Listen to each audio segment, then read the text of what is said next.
Has anyone ever told you that you should contribute to open source, but you weren't sure why, how, or where to get started? My name is Rizel, and I'm a developer advocate at GitHub. And I actually felt the same way as you just last year.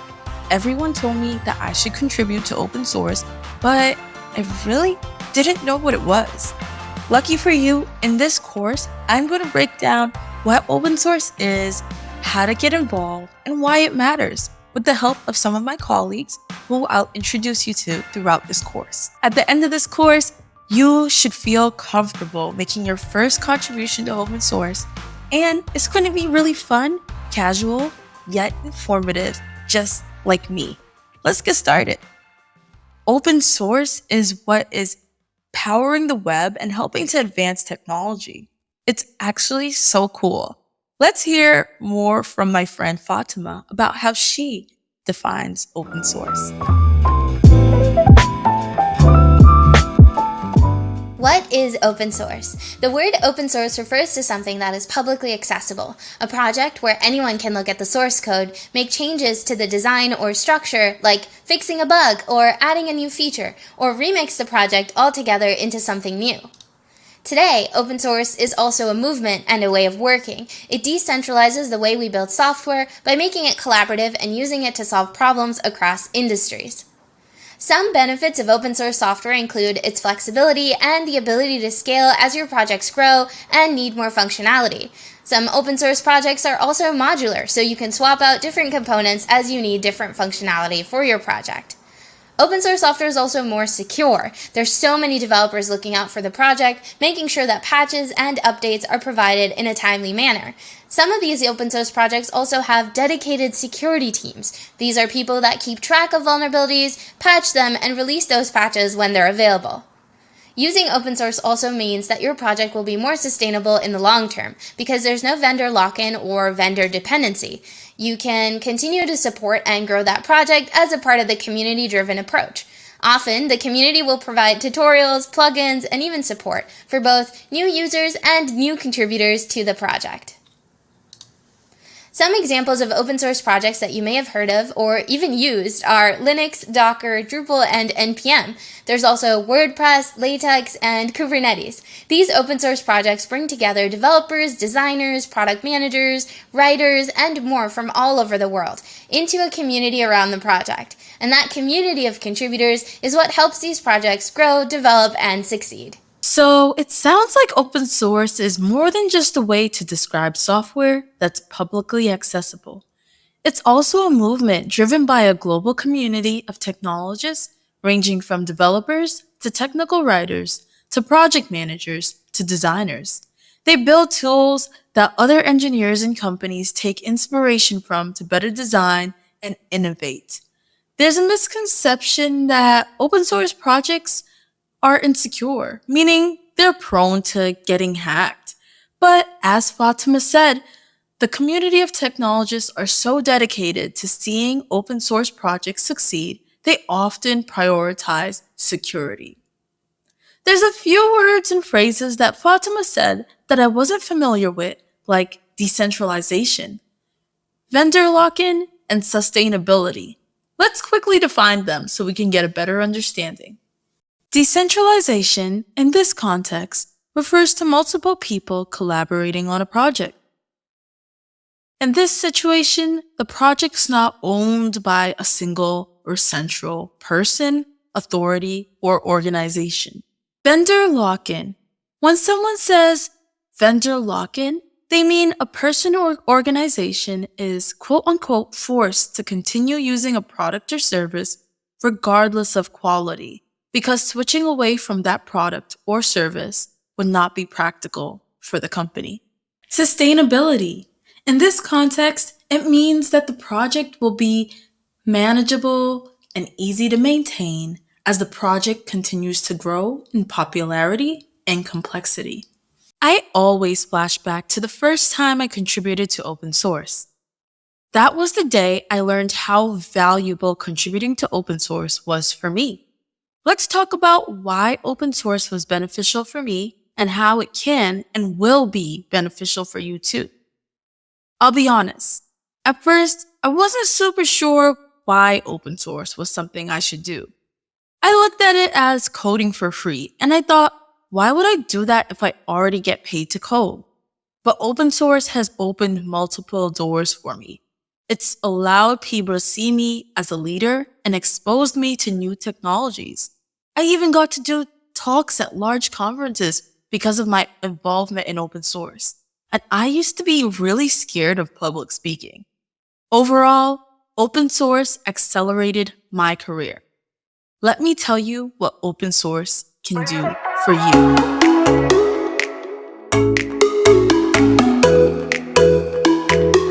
Open source can help you improve your skills.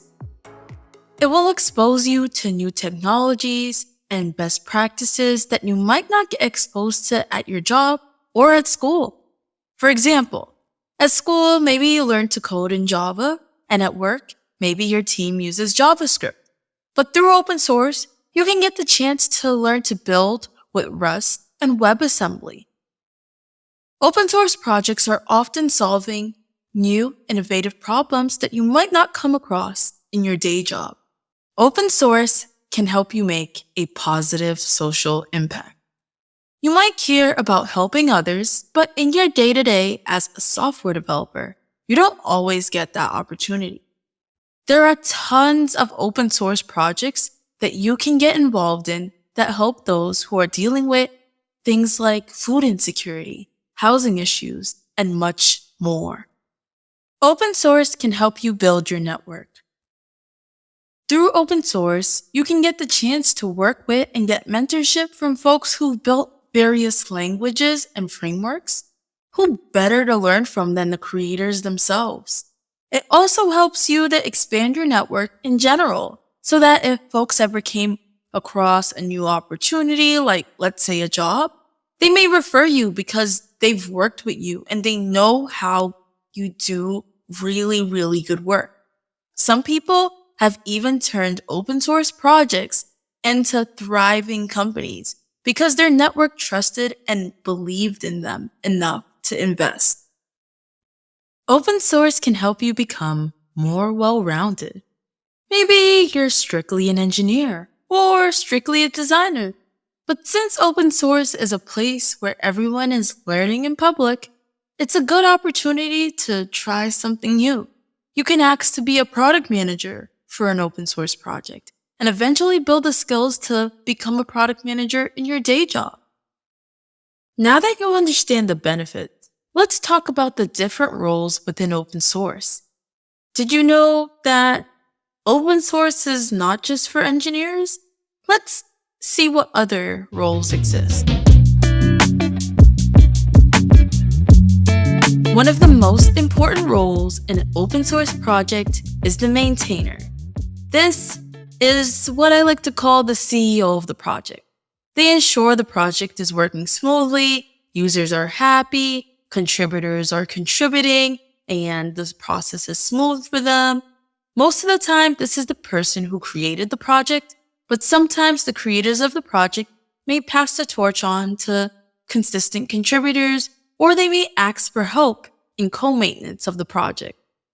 Another role you can do in an open source project is to be a software developer. These are the people who contribute code to the project. They use code to fix bugs, add new features, and sometimes they review other developers' code contributions to ensure quality. Then you have your software testers, or QA. These are the people who will test if the software is working fine. They'll check to see if there are any bugs and then report them. Software testers can test the software with code, or they can do manual testing. Open source projects can also have designers. Designers can help to make logos look great, make the user interface of an app or website look appealing, and ensure that the user experience is accessible and enjoyable to use. Then you have writers, who can help to write or update documentation. This helps users and technologists learn how to navigate the project. They can also help keep the words on the application appealing and clear for users. And they can write blog posts or how-to posts about the project to help get the word out. And then you have developer advocates, which is actually my job. These are the people that help get the word out through content creation and conference talks. It's really fun. Translators are super needed in open source projects. Many open source projects are used across the world, so it's nice to have the project available in various languages so people across the world can understand the documentation and be able to navigate the app. If you speak a different language, this is like a superpower for open source projects. Feel free to go ahead and contribute in this way. Because maintainers are super busy being like the CEO of the project, engineers, and project managers, they do need other project managers to help them out. Project managers exist in an open source project to help maintainers organize tasks and help build the future of the project. This is not an exhaustive list of all the roles within open source. These were just a few examples of common roles within open source. Literally, anybody can participate in open source if they wanted to. Your skills are welcomed and valued.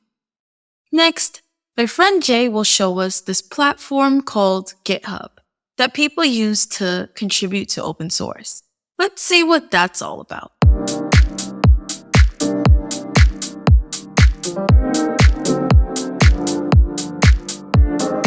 One of the most important things when working with open source is ensuring that everyone is on the same page. This is already a challenge when developers are working from the same location. So imagine how much more of a challenge it is when you're working with contributors around the globe. This is where version control comes in. Version control is a way of snapshotting your code at different stages. This allows folks all to work from one snapshot, make their changes, and then create a new snapshot for future work to happen on. There are many ways to capture these snapshots, but we're going to be focusing on Git.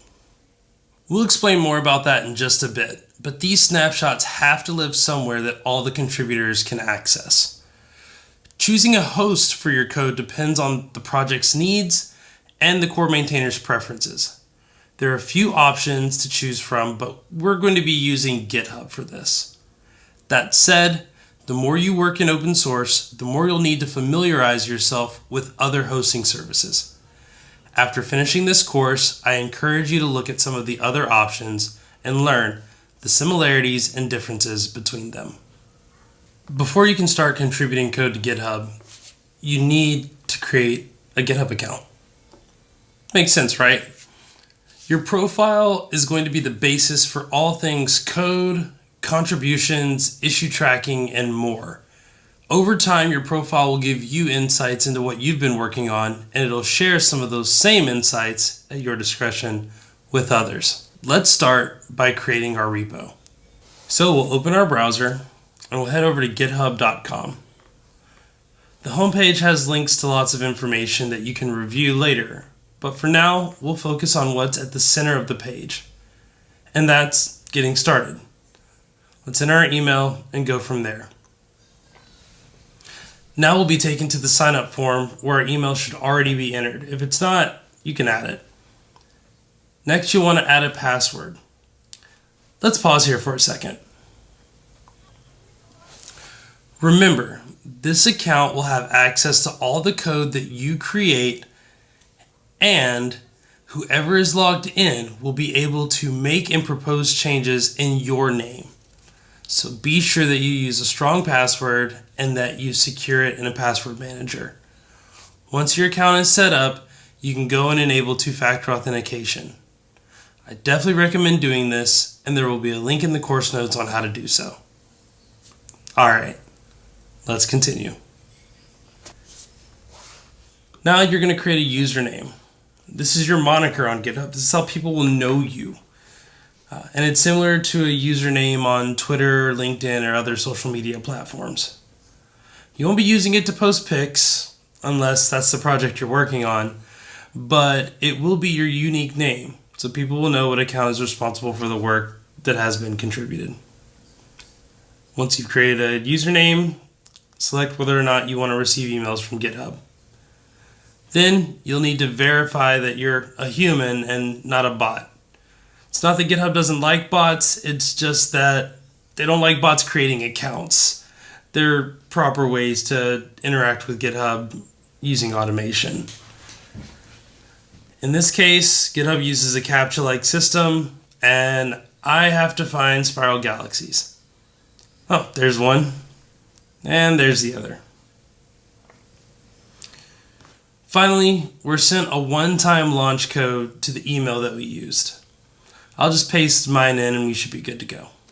Now that your account is made, GitHub has several features that make working with it in specific contexts easier. Even though you can skip the personalization, I want to show you some of those options in case it makes sense for you to choose for yourself. The first one is whether or not you'll be working with the team. Well, of course, we're here to work on open source projects, hopefully with others. We're going to be choosing just me, as we don't have a team that we're going to be creating projects with in this course. There's also a section for students and teachers. Again, while that may apply to you, we'll skip this for now as it enables options that we aren't really concerned about. The next set of options will enable features that make GitHub stand out amongst just using Git locally on your machine. Pause this video and review some of the options. Again, we're not going to select any here, but there are plenty of things for you to know about and maybe think about later on that GitHub offers you for free.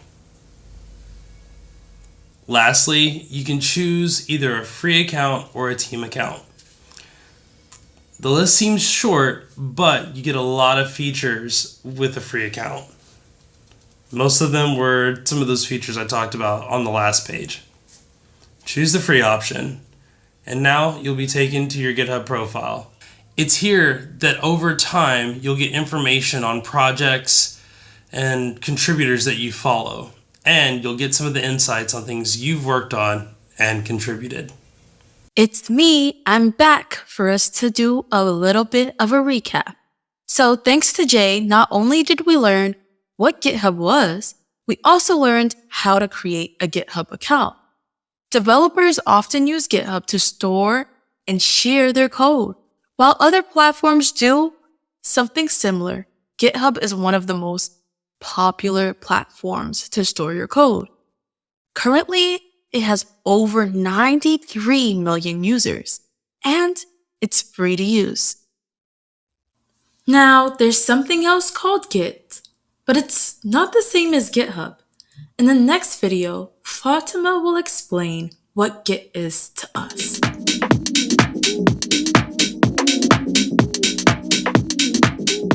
What is Git? Git is a free and open source distributed version control system designed to handle everything from very small to very large projects with speed and efficiency. But what does a distributed version control system mean? A control system is something that tracks changes to or stores code or content. A version control system manages the history of those changes so you and other developers can work on the same project. A distributed version control system allows Git to have two ways of storing your code or project. One in a remote repository, which is a central location on a server, and one in a local repository stored on the computer of each of the developers. So a full copy of the code is available on that central server, but also on each of the developers' computers, so everyone can work in parallel. Some of the benefits of using Git include being able to track changes to files and keeping a record of what's been done. You can use that record or that Git history as a backup or a way to revert things if something goes wrong, or to go back in history and see where a feature was added or a feature was changed, how it was changed, and even who changed that feature.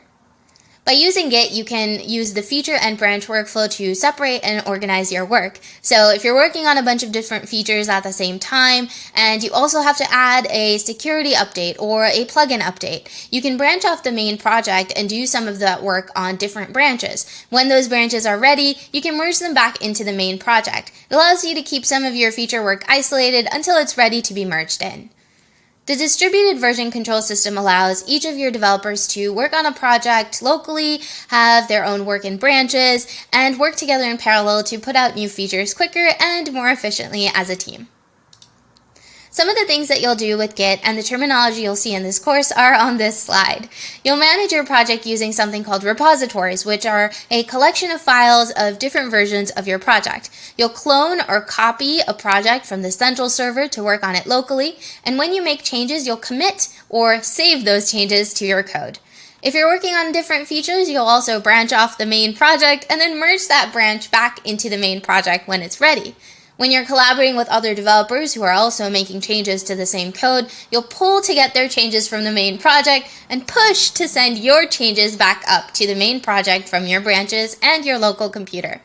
Don't worry if you don't understand what all of these terms mean just yet. You'll get to see them in action in the rest of this course as you work with Git. Okay, Git versus GitHub. Let's talk about the differences.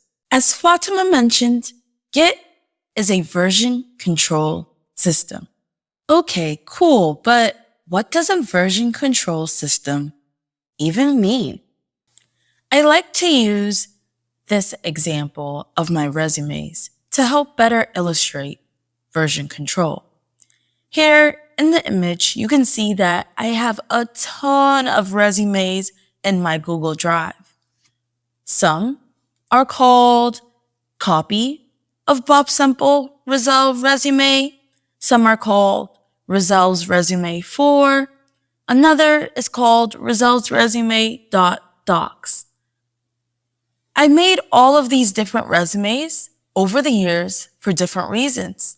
Sometimes I was applying for scholarships, different internships, and different jobs. I've had a number of jobs over the past couple years. I've worked as a help desk technician, a software engineer, and a developer advocate, which meant I had to slightly tweak my resume to be able to show that I have those skills that would make me eligible for the job. I only have one problem. I can't tell the difference between copy of Bob Simple Rizel resume or Rizel's resume 4. Is that the resume I used to apply for my role as a developer advocate? Or is that the resume I used for my software engineering internship? I really don't know. In hindsight, I could have given these better names. And this exact problem exists in code bases. There are multiple files with not always the best names. And to add to it, there's multiple people working on it at the same time. Code bases have different versions too. For example, you have a production version of the code. This is the main web app or website that users are seeing and interacting with. Let's say a user complains and says there's a bug. So then you, as a developer, may come in and decide you want to fix that bug. So you'll make a copy of the production version and have it on your local computer. Then after that, you'll fix the bug. And now this is a different version of what's on the production website and on your computer. You have the version where the bug doesn't exist, but the version where the bug does exist is still in production. But before you could put it into production, before you could put your fix into production, that is, you'll need to put it into another version called staging. This is where developers test all of their new features and bug fixes all together to make sure that everyone's fix doesn't break somebody else's fix. And after you'll determine that everything is working well on staging, you'll push it up to production. So there you have it, 3 different versions of a code base. And this is just a limited amount. There's definitely more. But here's the good news. Git manages all those different versions of your code base for you. You don't have to do it manually or on your own. It automatically happens with Git. Git is most often used in a tool called the terminal. But for Windows users, it's more commonly known as the command prompt. As pictured here, this is a terminal or command prompt, and it could look kind of scary. At first, it used to scare me because this is what I used to see when I was watching movies and characters would say, "I'm hacking into the mainframe." But here's the thing, the terminal is much more simpler than you think. It prints out line by line what's going on in your computer. So no need to be scared of it. Let's talk about what we learned about GitHub and how that's different from Git. GitHub is a web-based platform for developers to store their code on the cloud. That sounds really fancy, but it's just essentially a website that uses Git to show you all the changes you made to your code. It's stored on the cloud to make it easier for you to share your code with others. If we take a quick look at what GitHub looks like, we'll see that we can have a profile page with details about ourselves. For example, mine says Rizel Scarlett, that's my name. It also says Black Girl Bites, that's my username. And it has a little bit of a description about myself. I wrote coding for fun. It shows my followers and following. It shows that I work at GitHub and so much more. It's kind of like a social networking site, like Twitter or Instagram. But here's the important thing. It also lists my repositories or my projects. Here it says I have 100 repositories, and I circled one of them for us to focus in on, called a social card generator. Let's check it out. My social card generator project or repository shows the different files that exist within the project. We have a file called gitignore, a file called readme.md, a file called generatesocialimage.js, and a file called package.json. The cool thing is you can click on these file names and get a chance to view some of the code within it. My favorite part of GitHub is that you can see the history of a file. You can see the different versions that it's gone through and when those changes were made. As you can see here, there's a bunch of things called commits.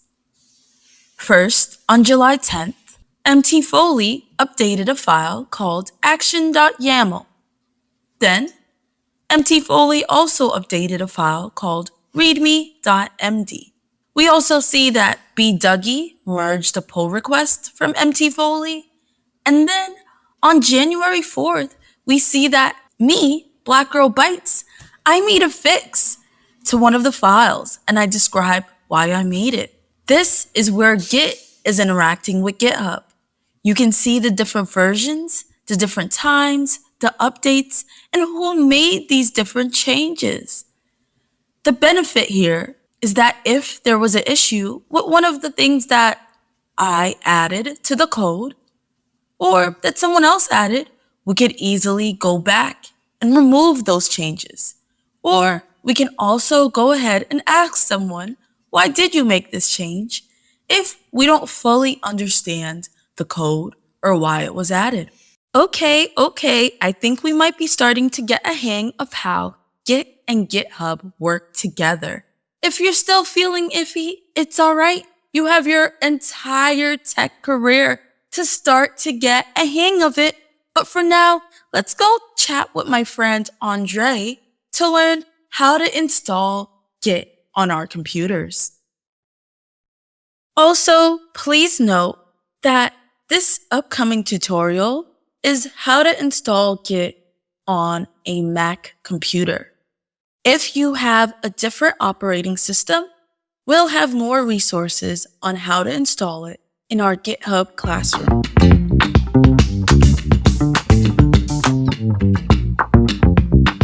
first step to install Git on Windows is to head to git-scm.com/download.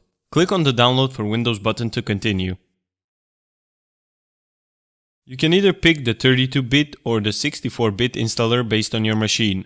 I'll go for the 64-bit installer.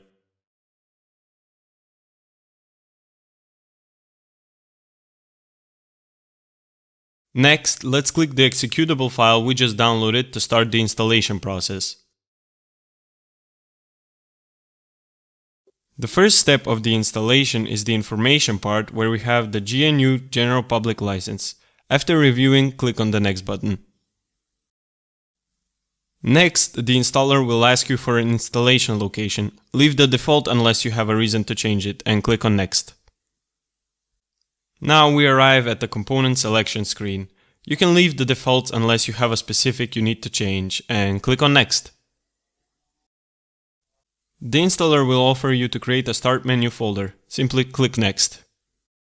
Now it's time to pick the text editor. If you click on the drop down, there's a selection of text editors that you can pick. I'll go with Vim. The next step allows you to choose a different name for your initial branch. The default one is master, but you can always change that. I'll go for the default one. This installation step allows you to change the path environment. The path is a default set of directories included when you run a command from the command line. I'll use the recommended option. The installer now asks for which SSH client you want Git to use. Git already comes with its own SSH client, so you don't need a specific one. Leave the default option and click on Next. The next option relates to server certificates. Most users should just use the default. If you're working in an Active Directory environment, you might want to switch to Windows Store certificates. And go ahead and click on Next. The next selection converts line endings. It is recommended that you leave the default selection. This relates to the way data is formatted, and changing this option may cause problems. Click on Next. Now it's time to choose the terminal emulator you want to use. The default one is MinTTY, and it is recommended for its features. Click on Next. The installer now asks what the git pull command should do. The default option is recommended unless you specifically need to change this behavior. Click on Next. Next, you should choose which credential helper to use. Git uses credential helpers to save or fetch credentials. Leave the default option as it is the most stable one. Click on Next. Depending on the version of Git you're installing, it may offer experimental features. Unless you're feeling adventurous, leave them unchecked and click Install.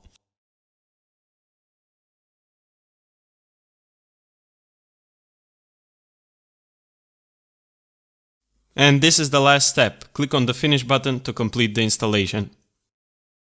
To verify if Git has been installed, let's open the command prompt. We'll need to execute the command git-v to see if Git has been successfully installed. Congratulations, you've successfully installed Git on your Windows machine. Okay, now let's see how we can install Git on a Mac. Before we start, we need to install Homebrew. You can go ahead and go to brew.sh and follow the instruction to install Homebrew, and once you're done, you can go ahead and open the terminal. To install Git, it's pretty easy. Just run brew install git.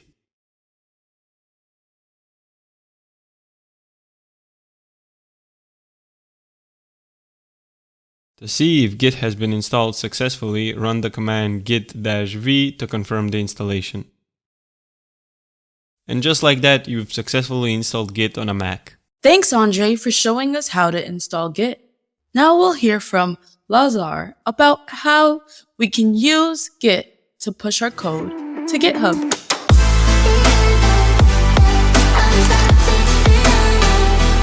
Okay, in this lesson, we're gonna learn how to get our own code to GitHub.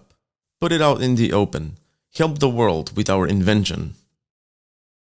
In order to do that, first we need to be logged into GitHub. After we log in, we can see there's a little plus button at the top right corner, which has the option to create a new repository. And we're gonna do just that.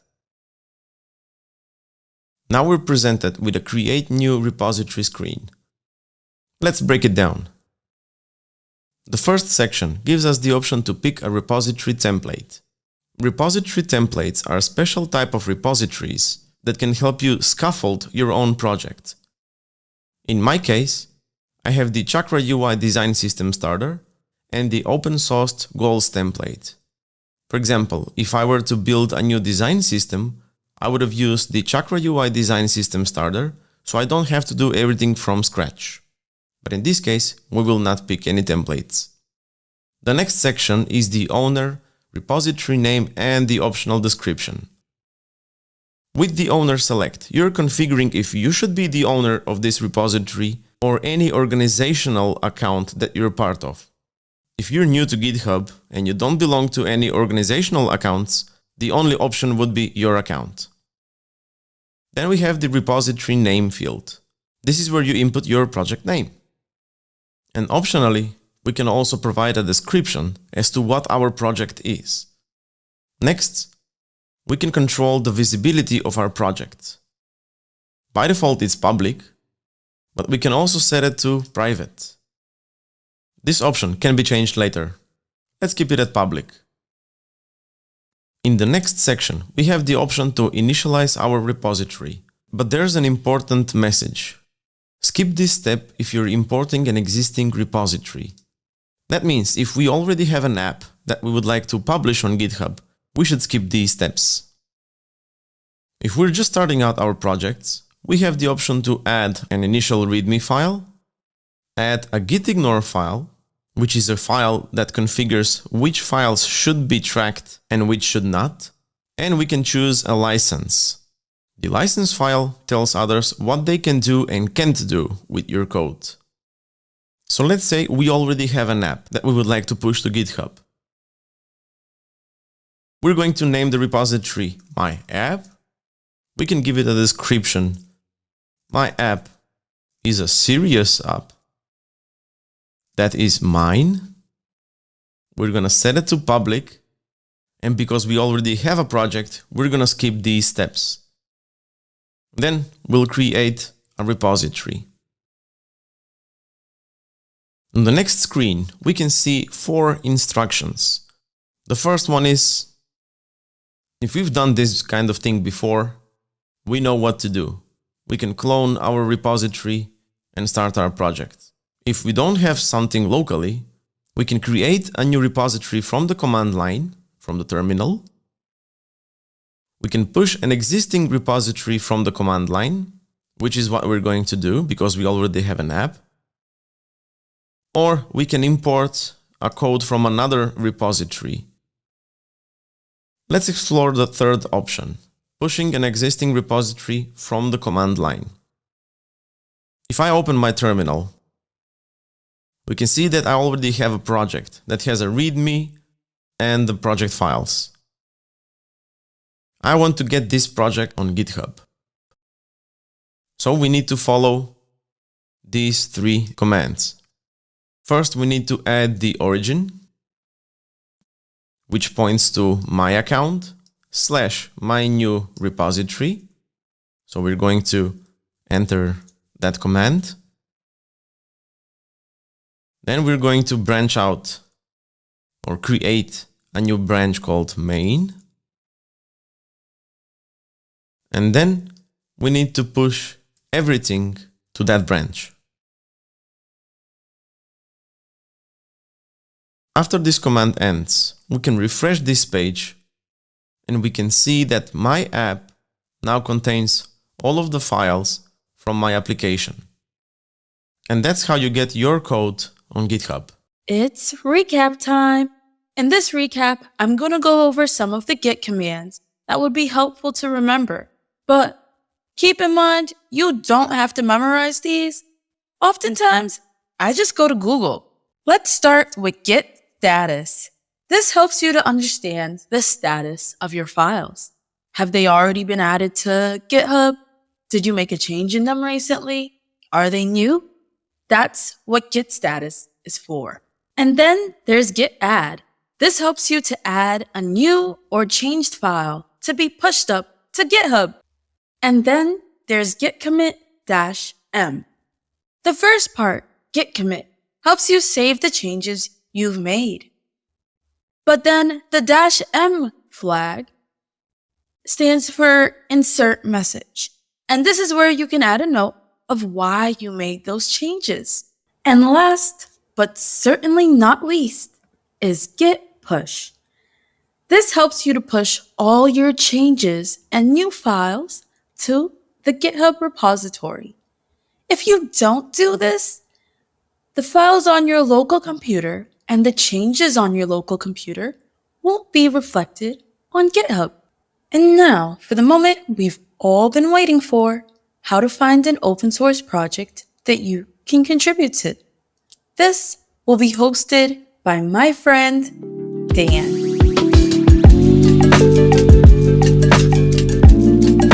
Hey everyone, my name is Dan, and today I want to talk to you about choosing an open source project to get involved in.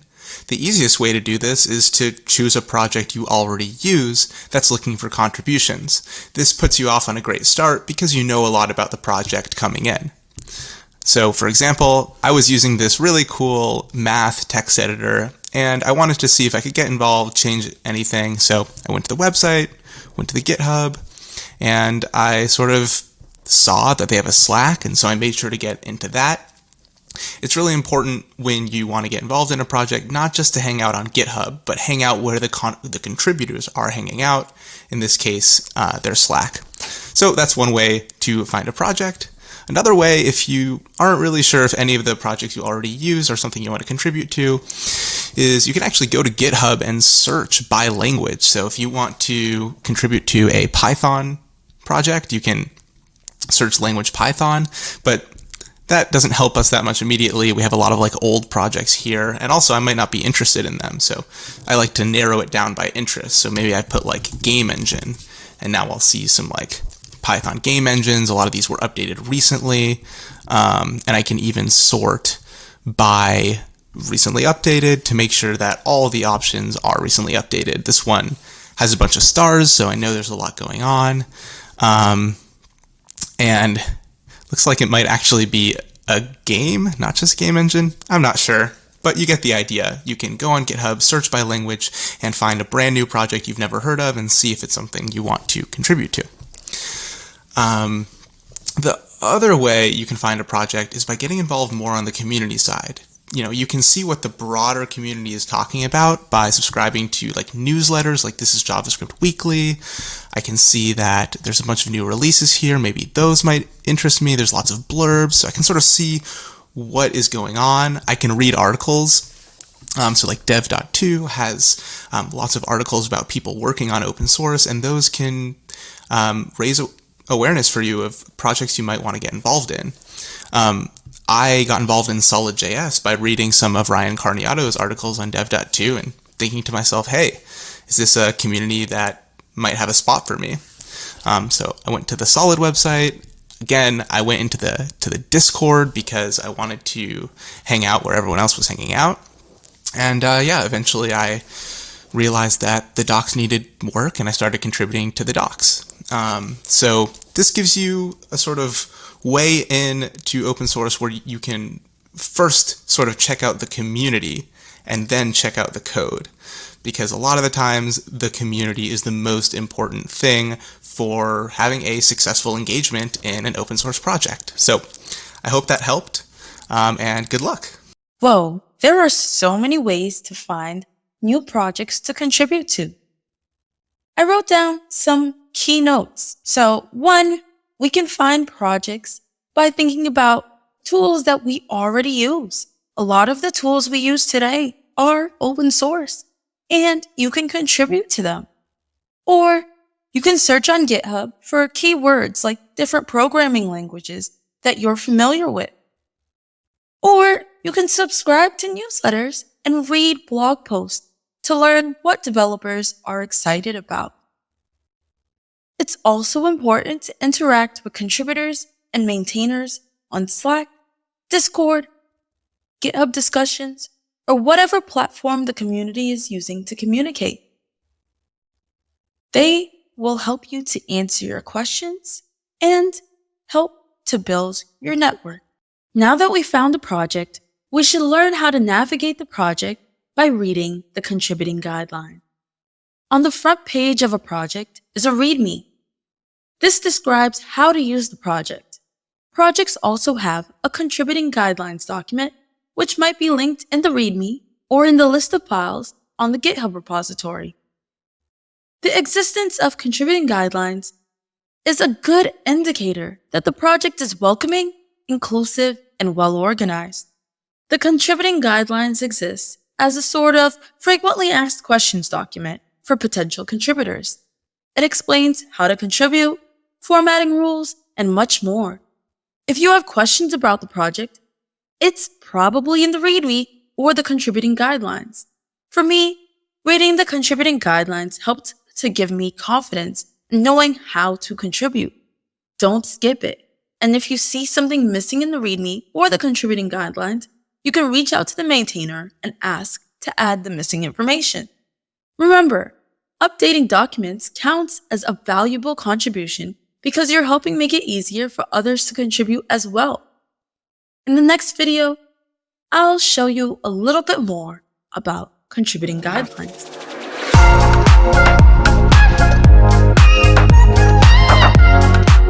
Hey everyone!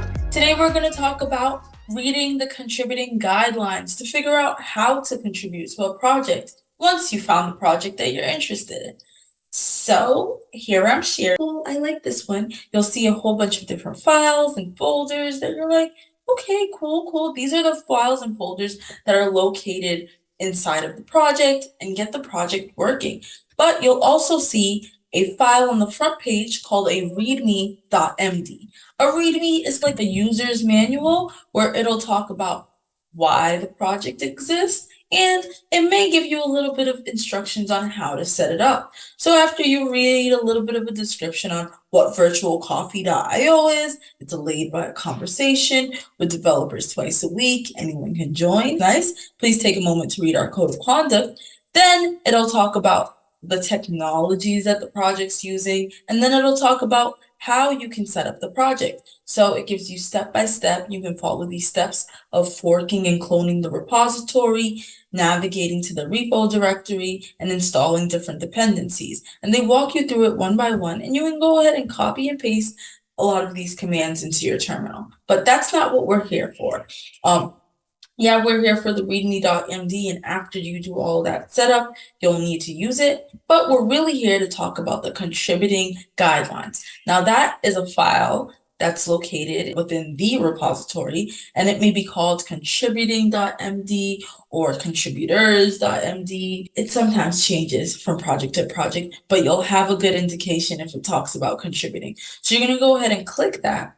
And what this is doing, which is different than the README, is it tells you how to contribute to the project, what types of contributions they're looking for. I really like this particular contributors guideline because it steps through every single thing one by one. It talks about making a GitHub account. It talks about how to work with issues. It talks about how to make a pull request in their repository.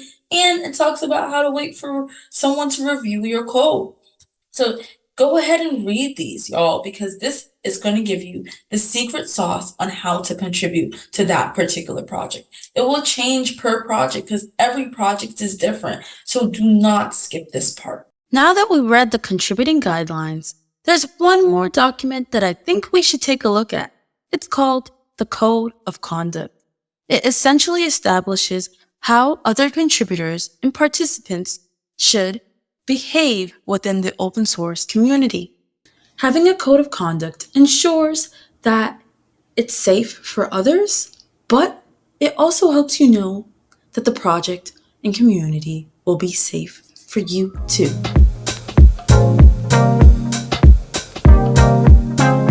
Hey everyone! The beauty of open source is that it's a place for people to grow, learn, have fun, and collaborate, which is why it's so important to be respectful. When you're not respectful to others, you're stealing that chance away from them to be able to have fun or grow and learn in a safe environment.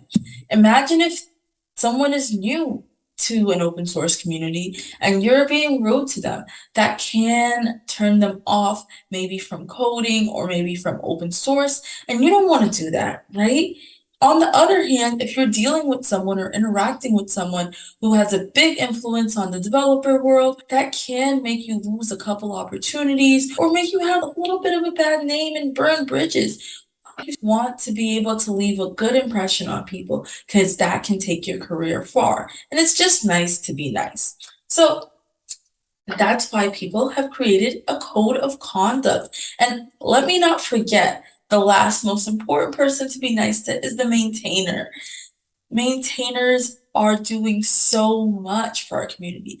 They are creating cool projects that they don't get paid that much for, yet companies that are proprietary are using their projects to make money off of it. So when you bug them a lot and stress them out, like, hey, you need to fix this bug immediately, it can feel overwhelming for them because they have a life too. They need to be able to go outside and exercise or take a nap without feeling bogged down. But let's go ahead and check out what a code of conduct looks like.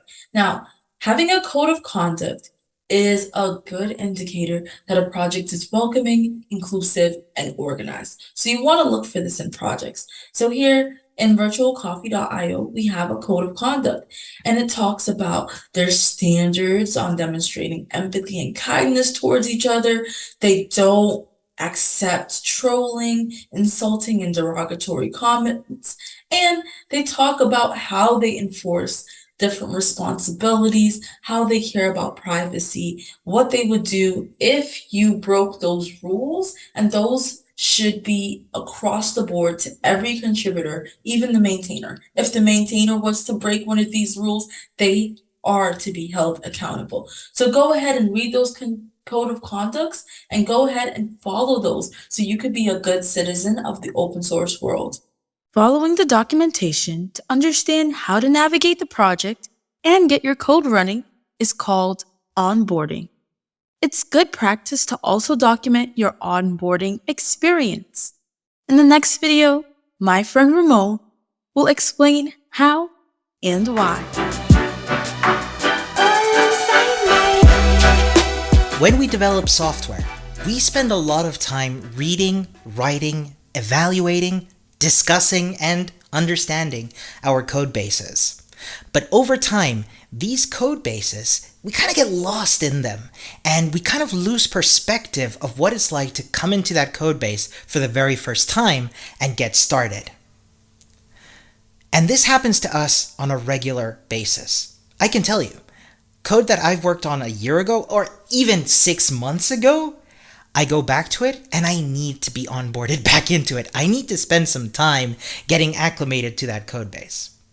When you start a new software development job or enter any kind of code base really, you will need some time to onboard onto it. So what does that mean for us as potential new contributors to a project?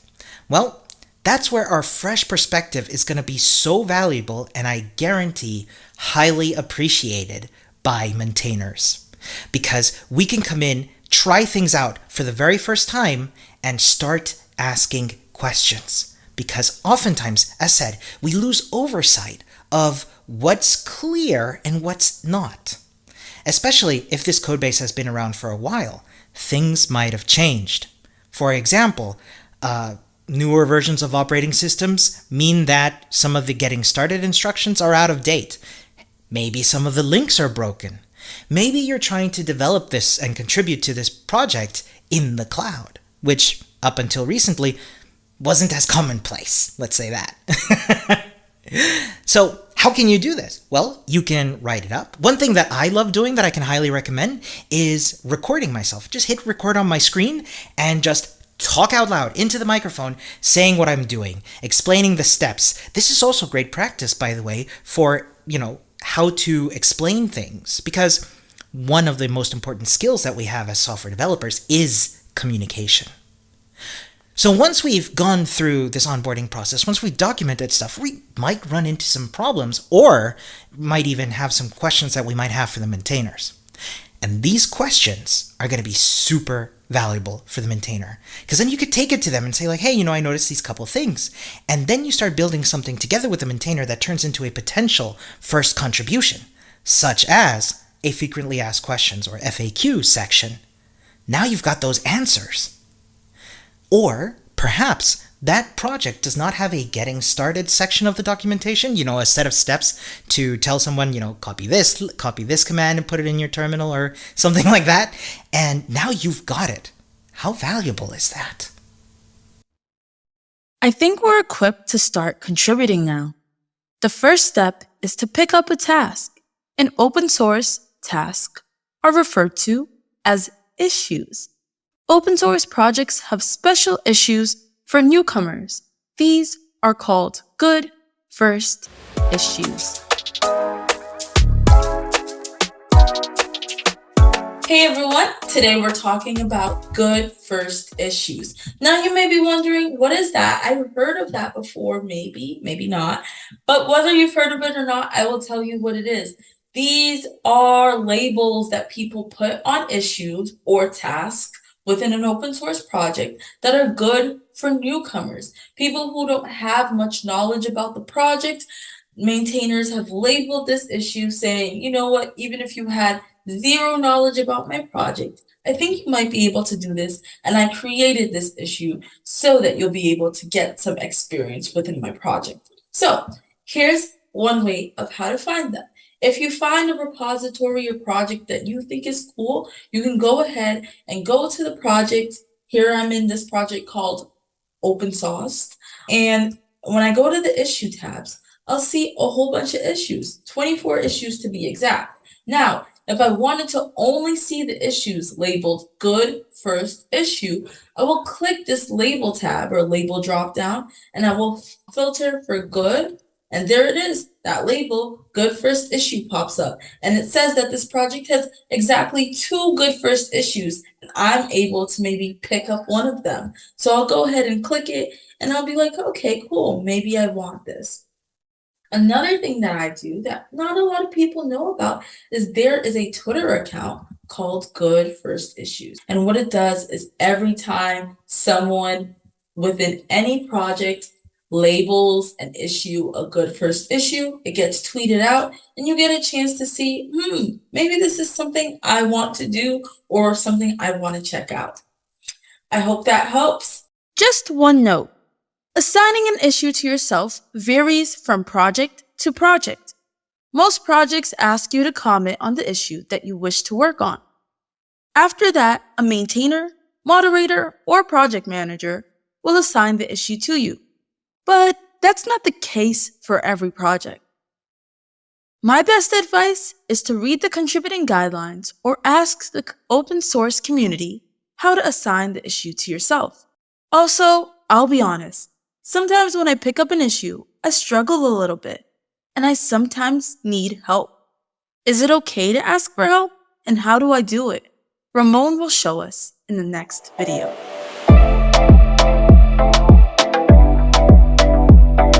Let's talk about asking for help. When we're developing software, when we're working on it, we will sometimes get stuck. I often get stuck. And let me tell you, I've been coding for over a decade, and I still struggle with reaching out for help, even though it's something that's good to do and something we need to do sometimes. When I get to the point where I need to ask for help, I oftentimes doubt myself, and I ask myself, have I done enough to find a solution to my problem on my own? Or am I missing sight of something that might seem super obvious? Or am I going about this completely the wrong way? I used to take ages to ask for help. But here's the thing, and you gotta strike a balance, right? Because if we spend too little time on trying to solve a problem, it blocks us from practicing our problem-solving skills or getting better at learning. But if we take too long, like I do, as I tend to do, I'm getting better at it. Never asking for help, much worse. That can hold a team or a timeline or a project back. So let's talk about, as said, asking for help, but actually asking for help effectively. Because it is good to ask for help, but there are ways to improve how to ask for help. For example, one way you could go and approach somebody is be like, hey, this doesn't work, could you take a look? Which is good, but there are ways you can make it even easier for the person who's going to help you to get started with that thinking process. Maybe say, for example, I've been having some trouble getting the login functionality to work after we updated this dependency. Could you please take a look? That's pretty helpful in getting them started. I also like to provide a set of steps that I've taken to create the problem so especially if we're working asynchronously, then the person helping me can start taking a look and, reproduce it and confirm that problem indeed exists. Also, telling the person helping me what I've tried so far also eliminates a bunch of, potential solutions that we don't have to spend time on. Finally, it is totally okay and encouraged, if possible, to ask for a pairing session or, if there's enough of you, even an ensemble coding session. Then you've got more eyes on the piece of code and sort of lots of ideas bouncing around at once. This is possible in open source software as well, and you will find projects that offer that hands-on mentorship. Once you've picked up an issue, you've gotten the help, and you solved the problem, it's time to make a commit. But open source projects tend to follow a particular format for commits called the conventional commit. In the next video, Lazar will show us what that's all about.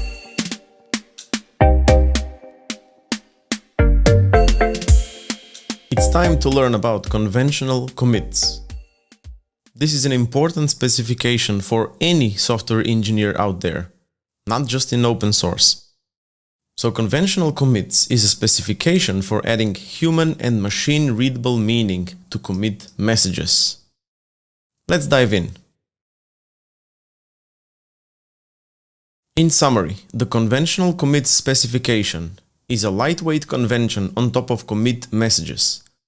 It provides an easy set of rules for creating an explicit commit history, which makes it easier to write automated tools on top of. This is really important for open source projects. This convention dovetails with the semantic versioning or semver by describing the features, fixes, and breaking changes made in commit messages. Let's explain the semantic versioning before proceeding. Semantic versioning is a set of rules that developers follow when setting the version of their products. The project version, aside from being important when we install those packages as dependencies, it is also a very important communication tool. The semantic versioning specification defines the version as 3 components, just like we can see here. Starting from the right, the first component is the patch number. This gets incremented every time we fix a bug into our code base. Then there's the minor version, which gets incremented when we build a new feature. It's important to know that every time we increment the minor version, we need to reset the patch version to 0. And lastly, there's the major number, which gets incremented every time we introduce breaking changes into our project, whether or not those breaking changes came with a feature or a bug fix. And just like the minor version, every time we increment the major version, we need to reset the minor and patch to 0. I mentioned that the version is an important communication tool. Why is that? Let's say you're using a package within your product, and then you notice that the package gets an update with a major version incremented. You, as the developer, can expect at least some level of refactoring if a certain package gets updated to a major version, because that version contains breaking changes that weren't present in the previous one. And that's a summary of the semantic versioning.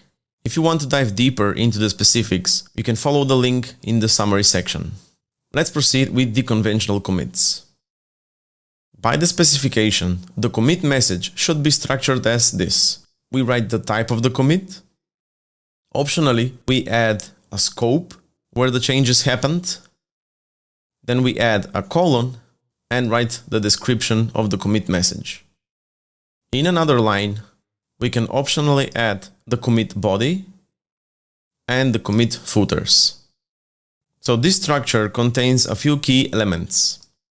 For example, the type can be a fix if the commit patches a bug in your code base. and this correlates with the patch number in semantic versioning, which was the number on the far right.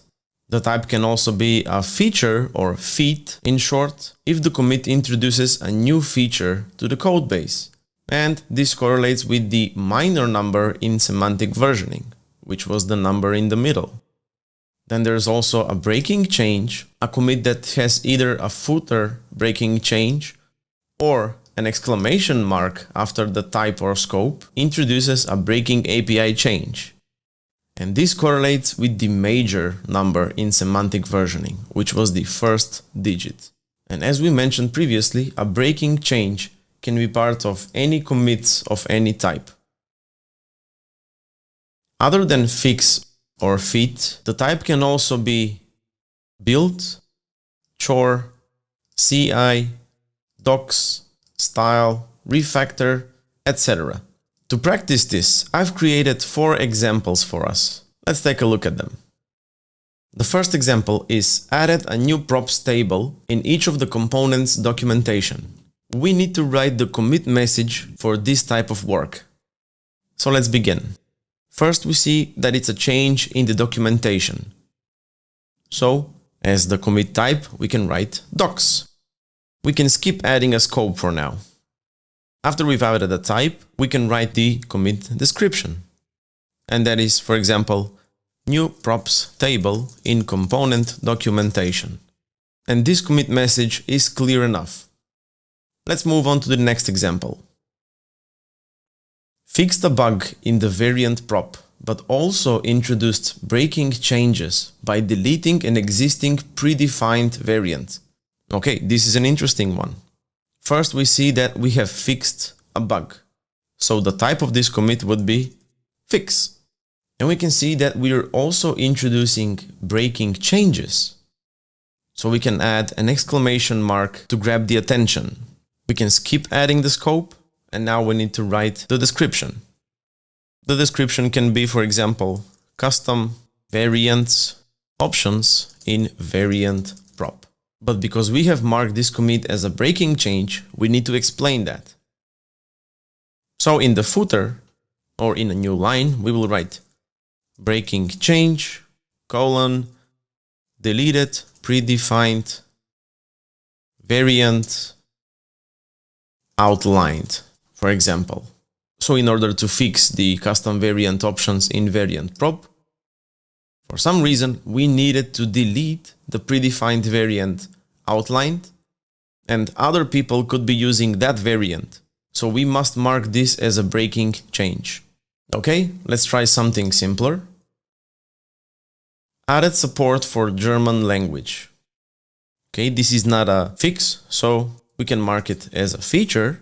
But we can also add a scope in this case, and we'll write I18N, which is short for internationalization. That is the mechanism used to implement localization or multiple languages within a website. So we have the type and scope, we can add a colon, and add German language. And that's it. This clearly indicates that we are adding a German language, it is a new feature, and it also has to do with the internationalization mechanism. Okay, and for the last one. Refactor the styled system generation of static CSS classes. An issue with the ID of 513 is already reported for this. Okay, first we can see that it's a refactoring task. So we can write refactor. We can also see that we have refactored the styled system package, and we can write the scope, styled system, and the actual work is static CSS classes generation. So let's write that, static CSS classes generation. But in this case, we might feel like we want to explain more, so we can add a commit body. For example, taking the style props for each component into account when generating static CSS classes. Now we provide more info as to what we've done or what we have refactored, and anyone who reads this commit message will have a clearer picture. And also, because we have a ticket or an issue already reported, we can add that into the footer.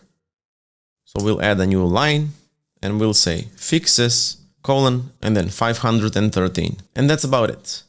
We have utilized the type, the scope, a description, a body that gives more information to what we've done, and a footer that links our commit with a certain issue in GitHub. And this is the conventional commit messages specification. If you want to practice more, you can find more examples in the lesson description. Let's recap. We learned that the commit message should be structured with a type, an optional scope, a message description. We can optionally add a body for more information, and a footer if we want to, for example, link a certain issue or notify others that our commit contains a breaking change. That was a lot of information. If you feel overwhelmed, don't worry. The contributing guidelines usually describe the commit format that they want you to follow, so you can always double, triple, and quadruple check them. But I'll give you a quick overview for now. It's hard to remember why you added lines of code or made code changes. Sometimes I go back to my old code and I'm like, why did I write this? So developers use commit messages so they can remember why they made code changes and to inform future and current collaborators. Conventional commits give you a format that help make your messages more clear.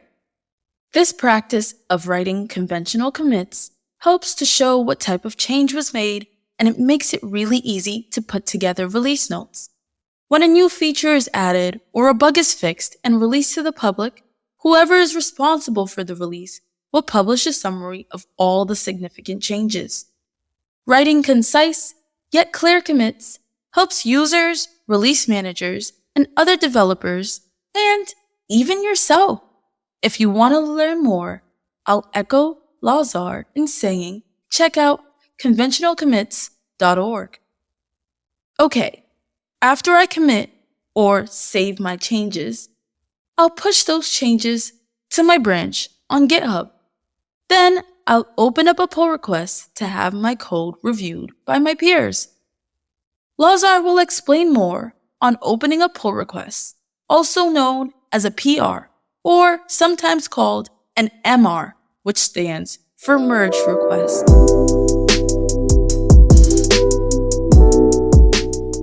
Okay, in this lesson, we're going to learn how to open a pull request or a PR. As an example, we're going to use an issue created on the Chakra UI repository. The issue is related to the Gatsby plugin that Chakra UI has, and it has to do with the Portal Z index. So, in order to fix this issue, we need to fork the repository to our account. And after we do that, we're going to see that the Chakra UI repository is on my account right now, but it's forked from the Chakra UI organizational account. And after I do that, I need to clone the repository. And there we are. In order to fix this issue, we're going to enter the tooling, Gatsby plugin, source, and the provider.js. And we can see that the Portal Z index is by default set to 40, which is causing the issue. What we need to do is just remove the default value. Now we can create a new branch, and we'll call this fix / we can grab the ticket number, so 6493, and we'll say Gatsby Portal Z index issue. There we go. Now, since we are on a new branch, we need to commit the changes. So the commit message will be fix, then the scope will be Gatsby. And for the commit message, we'll say removed default Portal Z index value from wrap root element. Right now we can commit and push the changes. It will prompt us that the new branch does not exist. Would you like to publish this branch? Of course. So now when we go back to our repo, we'll get this yellow alert saying that the new branch has recent pushes less than a minute ago. And now we can open the pull requests. Now we're comparing our Chakra UI repository on our new branch with the original Chakra UI repository on the main branch. Some of the repos that you would like to contribute may have an issue or pull request template, like you can see here. It's important to respect the template and fill in as much information as you can. So, because we know the issue number, which was 6493, we can link that issue with our pull requests. We're going to add a description.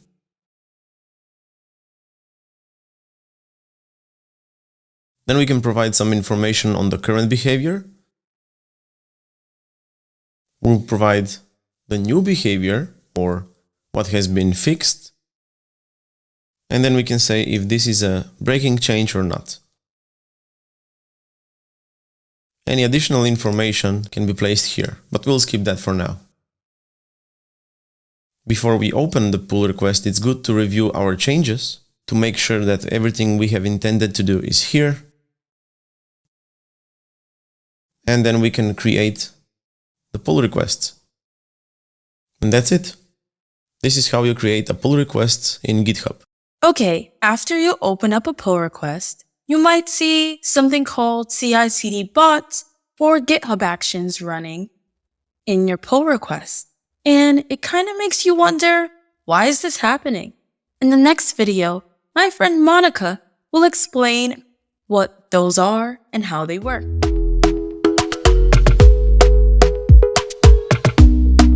So when you open a new pull request, you may see a series of automated checks that are running near the bottom of your pull request. This is part of CI/CD, also known as continuous integration and continuous deployment. Often projects will run automated tests and deployments to ensure through automation that when new changes are introduced, that all the previous test cases are still passing.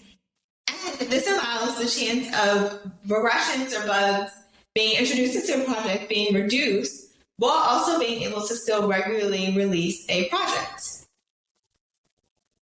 So if a project supports these CI/CD checks, you'll generally see them in the bottom of the pull request in the area that is on the screen. Not all projects use CI/CD for their contribution and deployment process, but a lot of large projects or projects that want to have stability will use some form of CI/CD within their projects. You can use these checks to ensure that code is properly formatted by running something like Prettier or linting your Python code or running ESLint, etc. inside of the CI/CD. And here, this is an example of the CI running a test script, so running like Jest to ensure that the code changes that are being introduced are not causing Jest to fail. And you can also use this CI/CD to deploy the project to a different environment. So here, there's actually deploying a deploy preview with the changes that were introduced into this project and this pull request. And so anyone who is viewing the project can see that it's successfully deployed as well as view that preview. So this is a preview environment, but this can be very helpful for collaboration. And it also shows you that this project was able to successfully deploy in a specific environment, even though that's not the production environment or the staging environment for this project. And then if any of these if any of these fail, then that means that there's something off with your changes probably that would prevent it from successfully deploying. And so you would want to take a closer look at that. And generally, all of these CI checks will need to pass and be green before your work can be merged in. If a project is working on their CI/CD, then you may see that it's not working necessarily as intended, but generally, it should always be green when you're merging in your changes. However, there can be unrelated test failures. For example, if a test in the CI/CD is misconfigured and attempting to use an invalid API key, so definitely reach out for guidance if you're not sure if the test failures are related to your changes or not. And then once you've merged in a PR, if the project is set up for continuous deployment and all of your checks pass, then your changes will be released into production or another environment like staging, depending on how the project is set up. And if your changes happen to fail some of the automated checks, then you will have to go into the logs and examine the test failure to actually get a better understanding of what happened and figure out how to troubleshoot. So you should be able to click on any CI run and see what happened. So I can see for this test that it ran a total of 4 tests and 4 of them passed. But if you were to run this same job on a pull request that failed, you will see something different, and that can give you helpful information in terms of like how to proceed to resolve that issue so that your changes can get merged in as soon as possible.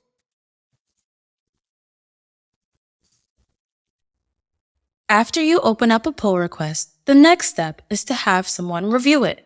Some projects have a requirement that one person has to review it, and the CI/CD test have to pass before you merge it in. Sometimes there's a requirement that you have to have at least 2 people approve your changes. Now, please keep in mind that people won't review your changes right away because they have other things going on, but it's okay to nudge them once or twice by saying, hey, I finished my ticket or issue. Can you please check it out? And give them some time. Maybe they'll take a few minutes, a few hours, or a few days to review your pull request. Now, receiving feedback is a little bit tough because sometimes the review might be an approval or they might be asking you to make some changes. Ramón is going to talk to us in the next video about how to receive feedback.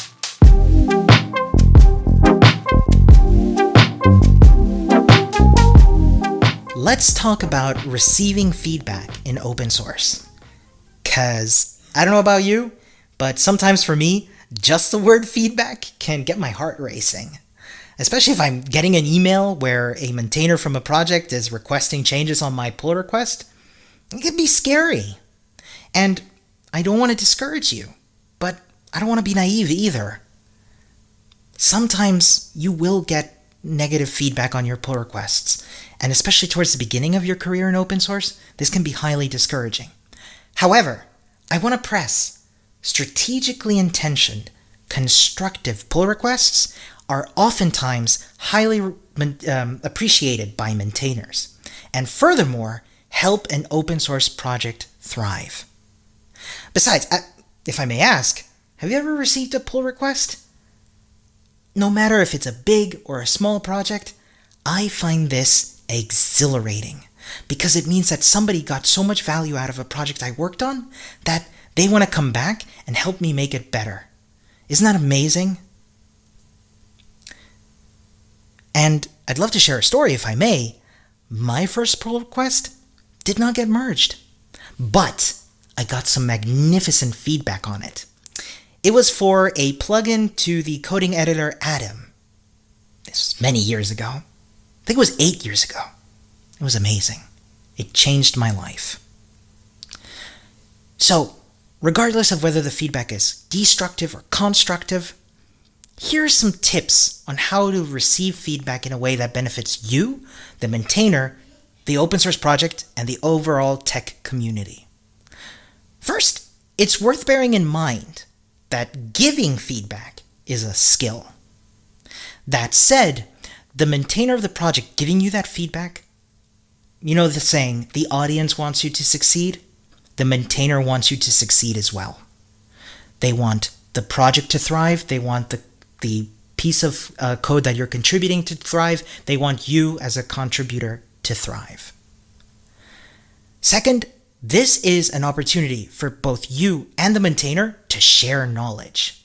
When feedback is given to you, you can start learning from that feedback, but also, just because a maintainer knows this code base best does not mean that you don't have some fresh ideas that you can bring in. And it is absolutely okay to share your experience, to share your knowledge that you can bring in and make the project even better. And it is absolutely okay to very politely push back, being like, I see what you're saying, but I've learned, and from this link here, that it's a good idea to do X, Y, Z. This back and forth is beneficial for everyone, not just for you and the maintainer. As I said, for folks reading the conversation, they can learn a little bit from it too. And this is highly valuable. And finally, if I may recommend, because it's something that I've struggled with too,